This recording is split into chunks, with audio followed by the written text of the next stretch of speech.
At Diamond Drugs and Medical Supply, Indiana, where we care about care.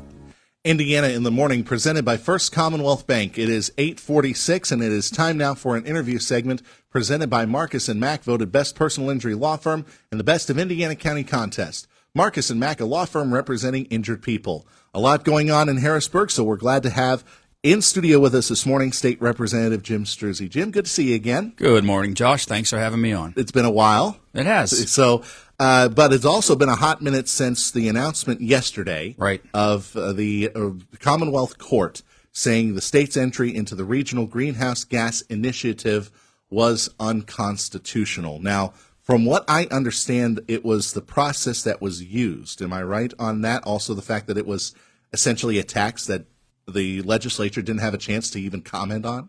Right, yeah, that's absolutely the argument that we've been making since Governor Wolf proposed Pennsylvania entering into the Regional Greenhouse Gas Initiative back in 2019. So we've been fighting against the Greenhouse Gas Initiative for about 4 years now. So I certainly applaud the decision by the Commonwealth Courts yesterday. And essentially, as you said, only the General Assembly, via the Constitution, has the ability to create a tax. And essentially, RGGI is a greenhouse gas tax. While they claimed it was a fee is a set standard rate, meant to cover the cost of administration, like for the DEP. Whereas the Greenhouse Gas Initiative, when you're basically taxing carbon emissions, that has no ceiling. And so essentially it was, in fact, a tax, and that is what the courts ruled yesterday. More of a rate rather than to make it a tax rather than, as you said, a fee. Because it was because from what I remember reading about it, it was a rate based. They had to pay a certain rate for however many CO2 emissions were put out. Right, and there would be no limit to that. So right. Therefore, in fact, it was a tax, and that's what the courts ruled.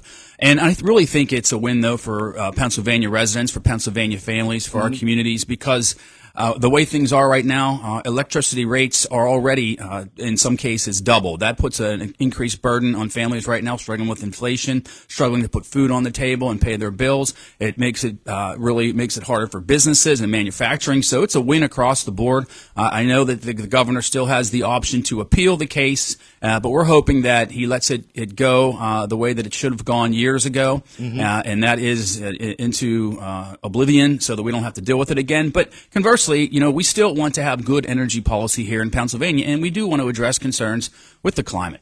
But you admit, but when in those comments that you had mentioned yesterday, you said a good portfolio would be a best approach. So a little bit of solar, a little bit of coal, a little bit of natural gas, maybe. Yeah, absolutely. That's what I've been saying from the beginning. We need a balanced energy portfolio. We need energy policy in Pennsylvania that we are severely lacking. And environmental policy should not dictate energy policy, and that is what has occurred. So we need definitely a balanced portfolio with solar, with wind, with nuclear, with oil and gas, with coal. All of those things need to be contributing into the power grid because they come from different sources, and some of them you can't rely on in the wintertime. On cold days like this, you need your baseload energy like natural gas, coal.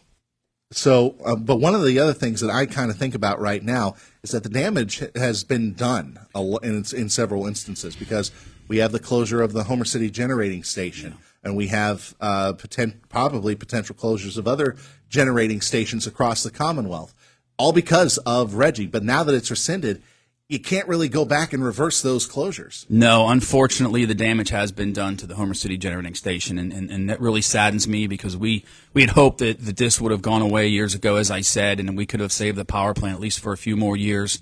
But it's still good for the electric generation industry overall, and we're going to do what we can to help Homer City and find another use for that facility. It has a great asset for its location and many other attributes that make it a valuable and important piece of property there for the not only Indiana County but for this region. But again, I think we really have to look at what are our true assets here in Pennsylvania and how are we utilizing them to our full advantage. All right. One of the assets I think that Pennsylvania does pretty good, at least in the cities, is transportation, public transportation. Yes. This is segueing into the next topic. Right. Your recent look at rural transportation and rural public transportation. Obviously, you said Indigo, great service here in Indiana County, but for many rural areas, they don't have that sort of service. Well, they don't, and there's still many gaps that are out there for people to get to work, to get to medical appointments, other things that they need as the essential components of life. If you don't have a way to get there, you can't be contributing society, and you can't, working yourselves toward a better quality of life. So I commissioned House Resolution 174 that did pass out of the House Transportation Committee on Monday morning. Hopefully now go to the full House for a vote when we return here in November or December. And then it would basically ask that the Legislative Budget and Finance Committee do a study on rural transportation needs. Mm-hmm. And I've already met with them to talk about what these goals actually are, and they seem very gung-ho to begin the study. So I'm confident and hopeful that we will find some resolution to help people who just want to get to work, want to get to the grocery store, the medical appointments and things like that, and aren't able to do it. And we will also be working with Indigo. I know that they recently did a study as well. So we're going to look at what they found out and talk to some of our other partners in the industry. This is going to be a year-long study, you said? Yes. All right. And this is, I think this is going to be something that's going to be key. So you're looking at possibly finding the gaps in this study? Yeah, we've asked for them to put together a report with recommendations on ways to address some of these transportation needs. All right. It's got to be great to be back at work after a long layoff, even in the September months, right, when you were supposed to be back in session, but there was the special election that had to be held for the Pittsburgh region of the Allegheny County region for us to get a new representative in. It's got to be great to be back at work and get a lot of stuff done. You said you were busy, very busy in the State House. Well, we are very busy. I'm continuing to work on pieces of legislation that I have in the works. I've recently introduced this session 19 bills and 3 resolutions, so I'd like to see those move through the process. And we have been in session, in Harrisburg, trying to move some things forward. We still have some pieces of the budget that need to be addressed. That was my next question. How are things with the budget? You said just a couple pieces? Yeah, it's coming together. There's still some distance between, different sides of the aisle on different priorities, and it's getting late in the year. We're here in November. This should have been done back in June, and already we're looking at next year's budget. So there are things that need to be wrapped up here before we get into the holiday season. What would you say is the big reason for the delay then? Is it just the bipartisanship? It absolutely is, Josh. Yeah, there's a difference of opinion, a lack of communication between the House and Senate on a lot of issues, and as I reiterate, the House Republicans are in the minority, so we don't make a lot of the decisions now. The leadership comes from House Democrats, and I know that we need to work with them. They need to work with us, both in the House and the Senate, to make sure that we're delivering for the people of Pennsylvania. That's what they want. I don't think people like this partisan bickering that occurs, and we need to be better than that. We need to make sure that we're passing bills, passing legislation, and getting a budget in place that helps Pennsylvania. What are you looking forward to whenever you go back to session next? Or what's immediately on the agenda? Well, I'm hoping that, additionally, that the resolution for the rural transportation study gets to the floor for a vote.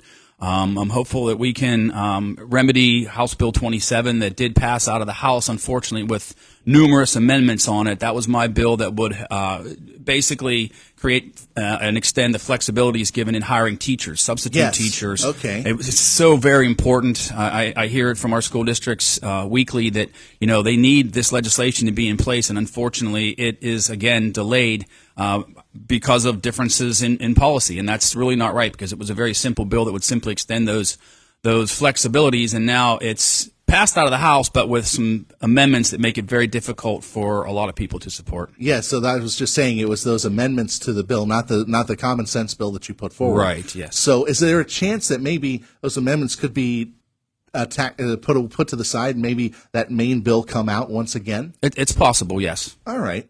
So there's always hope. Right. All right. And I know we're getting close to the holiday season, so I know that you're probably looking forward as well to spending Thanksgiving at home with the fam. Well, Thanksgiving, the It's a Wonderful Life Parade's coming up. Of course, next week is Veterans Day, so I would like to take this opportunity to thank all of our veterans out there. I'll be participating in a number of events, including a bridge dedication for Sergeant Carl Roof that we've put into works through legislation that I passed actually last session. We're going to have a ceremony for that on Saturday after Veterans Day, or it is Veterans Day. Yeah, Saturday is Veterans Day. Saturday the 11th. I'll be at the Veterans Breakfast as always as well. So thank you to all our veterans out there. It's always nice to have those legislations, those pieces to honor a bridge or to honor somebody who did great work, to see those pass through and go quickly. Well, absolutely. And people who have sacrificed and served our great nation need to be honored and remembered. And bridge dedications are a way to do that.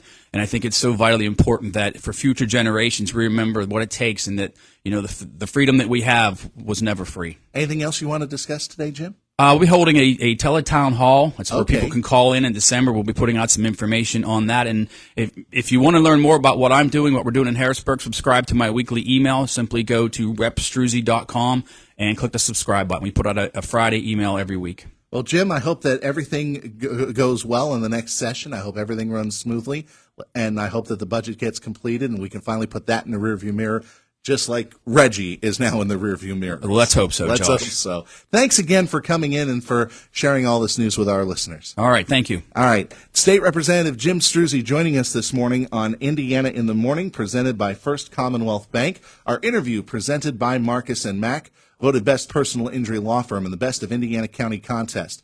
Marcus & Mack, a law firm representing injured people. Getting close to 8:57 this morning on Indiana in the Morning, and coming up in our next hour, we have Susan Dahlheimer and other friends from Four Footed Friends. Big basket party coming up pretty soon. And we'll also talk at 9:45 with the superintendent of the River Valley School District, Philip Martell. We've been told that for their upcoming home game this Friday for the playoffs, they're actually going to pay tribute to Karnes City's Mason Martin, who has been undergoing some tough times. But we understand that Mason's doing better, and they're going to pay tribute to him during that game, at least from what we heard. We're going to talk with Philip Martell about that and some other things going on at the River Valley School District coming up in our next hour. And just as a reminder, in case you are interested in the high school football scene, we do have a poll on WCCSradio.com. We're asking you what Heritage Conference playoff-bound team is going to have the longest run. And all the schools are there. You can vote on that at WCCSradio.com. It's part of our IRMC Poll of the Week, brought to you by Indiana Regional Medical Center. Our news headlines coming up at the top of the hour here on WCCS. Hi, I'm Ariel Winter. If you're anything like me, your pets are not only